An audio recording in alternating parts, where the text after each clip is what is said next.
Когато чуем разговор за женските гърди, първата асоциация, разбира се, е форма, размер, естетика и това е нормално, но днес ще говорим за нещо много по-интересно и по-съществено, а именно здравето на женските гърди. Ще оставим на страна визуалните, културните представи и ще се фокусираме върху нещо наистина значимо, а именно как се променят гърдите на една жена с времето, какво трябва да наблюдаваме, защо превенцията и профилактиката е толкова важна, бих казал животоспасяваща, защото когато познаваме нашите тела, разбира се, може да се грижим по-добре за тях.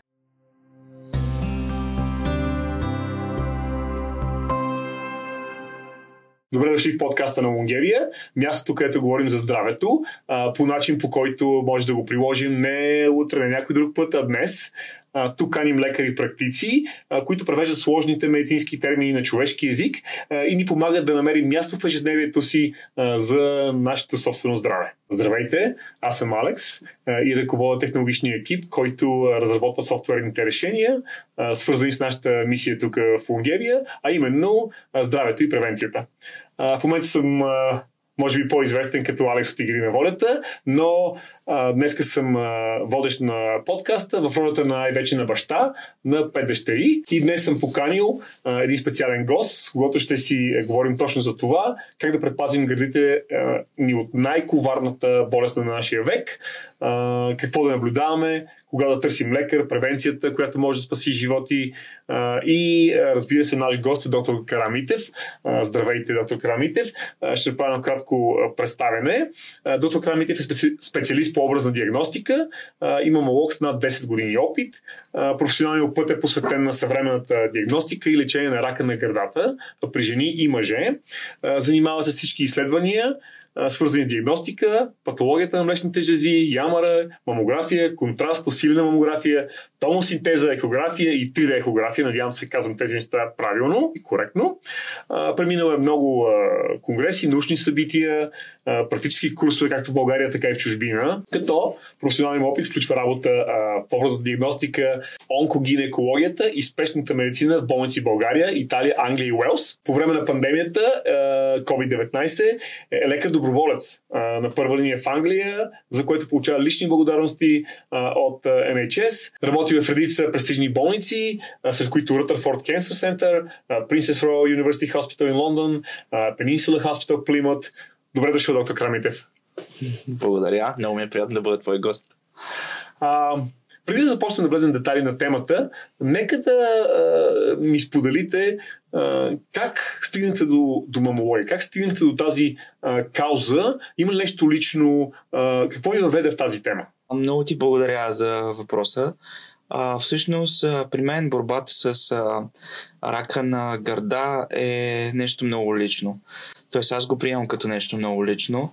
Аз загубих своя роднина в една доста ранна възраст от рак на гърда. За съжаление, тя не беше диагностицирана на време и това дълбоко ме разтърси като не просто като лекар, а като човек, и в последствие аз реших, че трябва да започна борба срещу това коварно заболяване и да не допусна повече нито една жена да си отиде от този свят.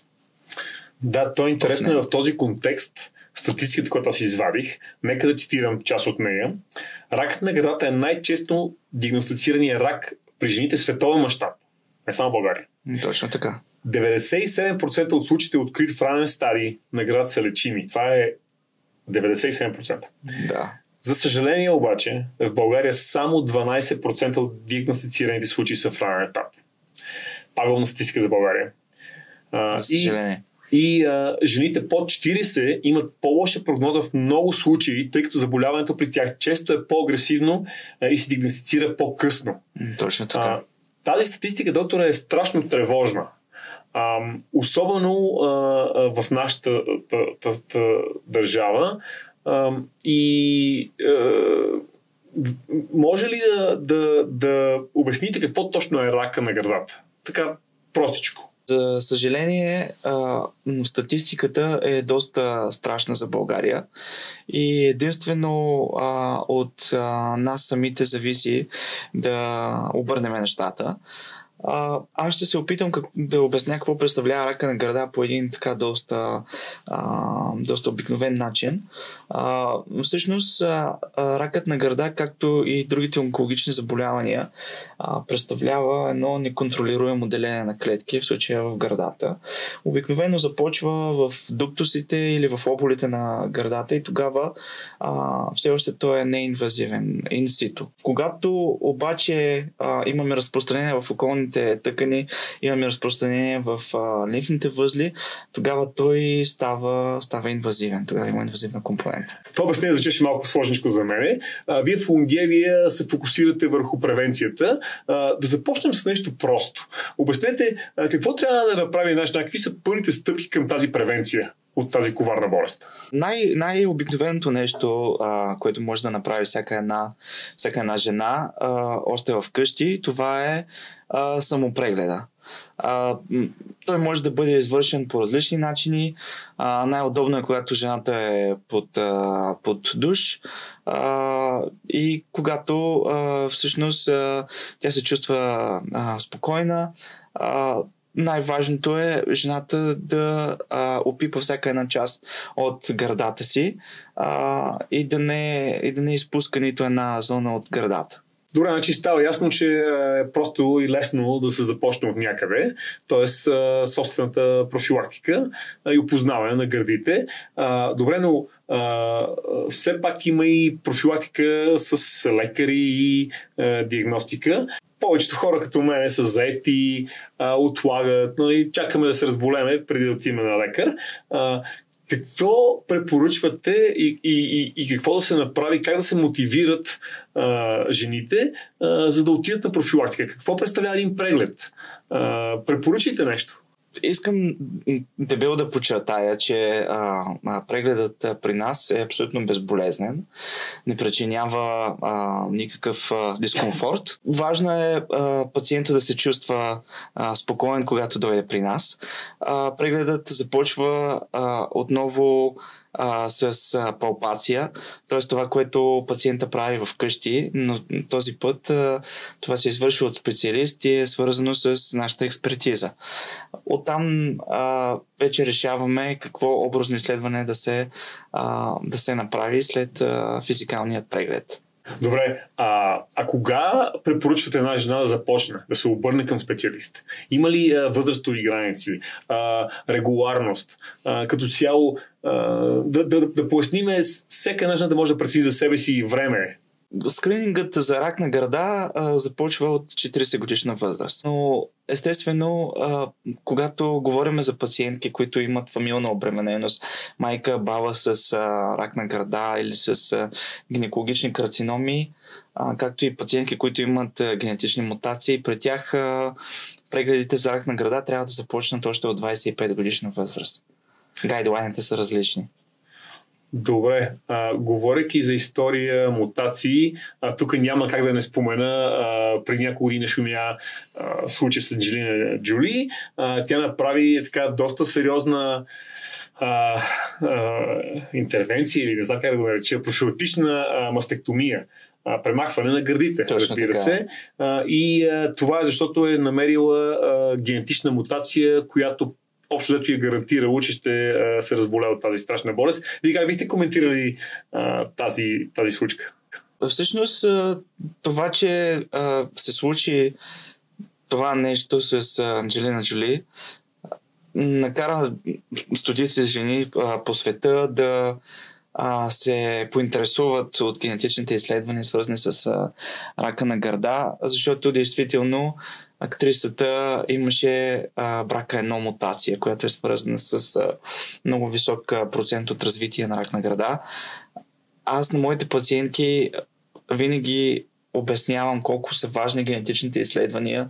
Обяснявам, че тяхната цел не е да се плашат самите пациенти, а тяхната цел е всъщност аз като специалист да знам колко е висок риска на този пациент и да знам какви образни изследвания той трябва да направи. Добре, а те достъпни ли са тези тестове в България? Имаме ли генетични тестове? Тези изследвания са абсолютно достъпни в България. Разбира се, тяхната интерпретация е много важна, защото тя трябва да бъде извършена от специалист. Правенето на тези тестове без насоченост от специалист всъщност няма смисъл, който трябва да има. Тоест пациентите трябва да осъзнаят колко е важно да бъдат насочени към специалист и след това тези резултати да бъдат интерпретирани от специалист. Да, т.е. да се избегне специалист по всичко.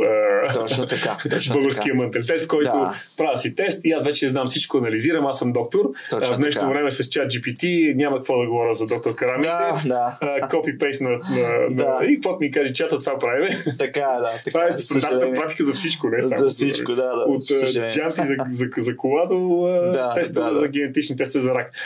Добре, интересно сега в този контекст при фамилна обремененост, при генетична предразположеност, трябва ли да се почне по-рано профилактиката? Защото вие казахте, че регуларните тестове, регуларната профилактика е след 40. Когато имаме доказана генетична мутация, тогава скринингът за рак на гърда започва от 25 годишна възраст, защото сега вече зависи от какъв тип е самата мутация и с какъв процент риск е свързана, но при тези пациенти ние започваме скрининга за рак на гърда от една по-ранна възраст и аз винаги съветвам моите пациенти дори когато нямат нужда от преглед, да дойдат при мен просто за да имат ясна представа на каква възраст какво трябва да направят. Да, и едно спокойствие. Просто за да знаят как да се грижат правилно за своите гърди. Добре, като казахте своите гърди, от тук какво правят жените, които са с имплантите, не са с техните гърди, те са, част от техните гърди не са техни, има този мит, че те така или иначе няма да сванат рак или пък обратното, че те не може да диагностицира. Какво бихте казали за жените с импланти? Жените с импланти всъщност подлежат на същите изследвания, на които подлежат и останалите жени. Има така доста големи митове, свързани с диагностиката на жени с импланти. Един от тези най-големи митове е, че жените с импланти не могат да си правят мамография, че може да им спукаме имплантите по време на преглед. Това са така изключително големи лъжи, неистини и всъщност те пречат на жените с импланти да получат нужната диагностика. А тя при тях е много важна. Жените с импланти, някои от тях имат импланти с естетическа цел, някои от тях имат импланти заради реконструкция по повод мастектомия, но при всички тях е много важна диагностиката. Тоест, същите правила за превенция важат и за тях. Самоизследване, превенция, регуларни прегледи. Няма разлика за жени с импланти. Има разлика по отношение на някои специфични изследвания, които може да направим допълнително и всъщност при жените с импланти е важна експертизата на специалиста. Но да, те подлежат на образните изследвания, които се правят и при останалите жени. Да разгледаме тогава цялата тема с митовете. Защото има много неща, които ти чул си, знаеш и вече специалист. Аз съм извадил няколко такива основни, които са ми интересни на мене. Първия, ако няма фамилна история, няма риск. Спокойно. Това не е вярно. Това е мит, защото това, че една пациентка няма фамилна обремененост, не означава, че тя в един етап от живота си не може да развие рак на гърда. Добре. Ако боли, значи е рак. Паниката. Паниката и в този случай е много лош съветник. Всъщност, причината да ни боли в повечето случаи не е свързана с рак на гърда. Ясно. И това отпада. Да. Така. Само жените боледуват от рак на гърдата. Това също не е вярно. Ние с теб, като мъже, за съжаление сме застрашени също от тази болест. Аз, когато бях студент по медицина, тогава все още ракът на гърда при мъжете беше екзотика. В днешно време, за съжаление, все повече мъже в световен мащаб се диагностицират с това заболяване. Добре, с две думи, каква е разликата? При нас какво трябва да се прави, като профилактика или като преглед? При нас вече когато има рак на гърда, за съжаление е твърде късно. И при нас няма профилактика такава, каквато има при жените. Добре. Вие отчасти отговорихте на този мит, но силиконовите импланти причиняват рак. Това не е вярно.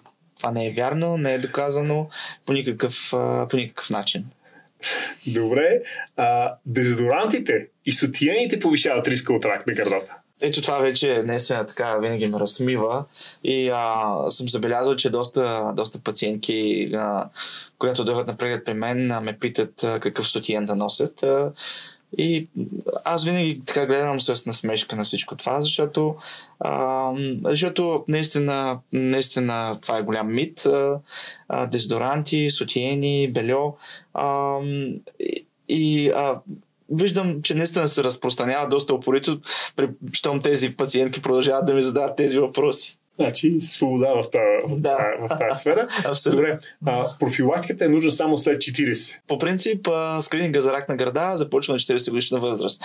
Но, както обясних и на предишните въпроси, всъщност при жени с фамилна обремененост, с генетични мутации, скринингът за рак на гърда започва на около 25 годишна възраст. Да, доста по-рано. Вече говорихме по тази тема. Да. Добре, следващата е много интересна, защото тя е така, има хора, които си мислят, че с нея ще са спокойни. Здравословният начин на живот напълно ни предпазва. Много ми се искаше да е така, но за съжаление това да водим един здравословен начин на живот не ни гарантира, че няма да развием рак на гърда в някакъв етап от живота си. Да, искам да призова всички да спазват един здравословен начин на живот, да не са като нас лекарите, нали? Но и да ги предупредя, че това не им гарантира на 100% възможност. И със сигурност няма да навреди. Но сигурност няма да навреди. Да, точно така. Аз съм фен на здравословен начин на живот. Подкрепям те напълно. Да. Поредният мит, самопрегледите са достатъчни. Прегледах се, аз съм много добре. Да, това си е мит, защото много често, особено когато имаме и някакви по-сериозни проблеми, самопрегледът не е достатъчен. Сега последният мит е много важен и той е свързан с моя анонс на подкаста. Ракът на гърдата винаги е смъртна присъда. Всъщност, ракът на гърда е едно напълно лечимо заболяване. Нашата мисия и в Лонгевия е всъщност да промениме присъдата на някои хора. Да, значи тази статистика в началото, 97% от рака на гърдата, открит в начален стадий, е лечим. И това тук е ключово, като само 12% в България са открити в ранен стадий. Тоест, ако има едно изречение, което бихте казали като препоръка на нашите зрителки, то би било... Това, с което искам да запомнят зрителите, е, че ракът на гърда е изцяло лечимо заболяване, когато бъде диагностицирано на време. Затова не отлагайте вашият преглед при специалист. Не губете време в това да търсите източници в интернет, защото много от тях са ненадежни. Освен ChatGPT. Освен ChatGPT. И ракът на гърда, всички ние смятам, че може да го преборим. Да, това е силата на превенцията, която ние промотираме, но тук е ключова тази статистика. 97% е лечим. Това е просто много силно за мен. Да, но точно това е, че трябва да бъде всичко диагностицирано в много ранен стадий и да накараме малко българите да променят този свой менталитет и да ходят все по-често на такива прегледи. Прекрасно казано, докторе. Благодаря ви за този интересен разговор и полезен. Благодаря. А вие, мили дами, Ако се чудите откъде да започнете, заповядайте в Унгевия, където ще намерите доктор Карамитев, нужната апаратура и най-вече отношение, за да чувствате спокойни, за грижата за вашето здраве. Благодарим ви, че бяхте с нас. Не чакайте повод да се грижите за вашето здраве, за да продължите да бъдете здрави, силни, сплотени.